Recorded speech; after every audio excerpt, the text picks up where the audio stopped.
गांव का नाम था सोनपुर। गांव के बाहर एक पुराना पीपल का पेड़ था, इतना बड़ा कि उसकी जड़ें जमीन से बाहर दिखती थीं। गांव के बुजुर्गों का कहना था कि सूरज ढलने के बाद उस पेड़ के पास कोई नहीं जाता, क्योंकि वहां एक चुड़ैल रहती थी।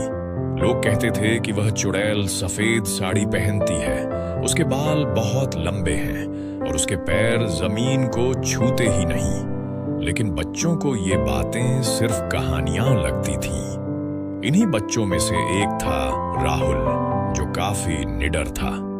एक दिन उसने अपने दोस्तों से कहा, आज रात मैं उस पीपल के पेड़ के पास जाकर दिखाऊंगा कि कोई चुड़ैल वुड़ैल नहीं होती। रात के करीब 9 बजे राहुल चुपचाप घर से निकल पड़ा। चारों तरफ सन्नाटा था, सिर्फ झींगुरों की आवाज आ रही थी।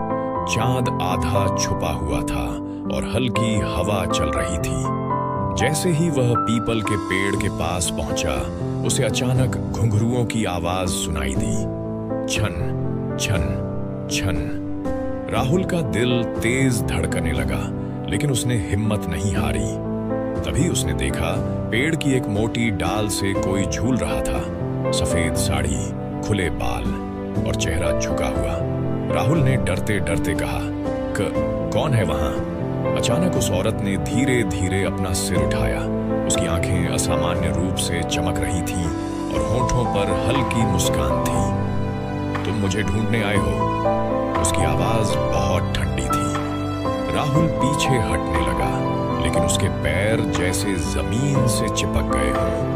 वह औरत जमीन को छुए बिना ही धीरे धीरे उसकी ओर बढ़ने लगी।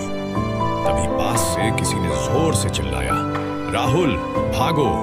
वह आवाज गांव के पुजारी की थी, जो मशाल लेकर आ रहे थे। जैसे ही रोशनी पेड़ पर पड़ी, वह औरत एक तेज हवा के साथ गायब हो गई।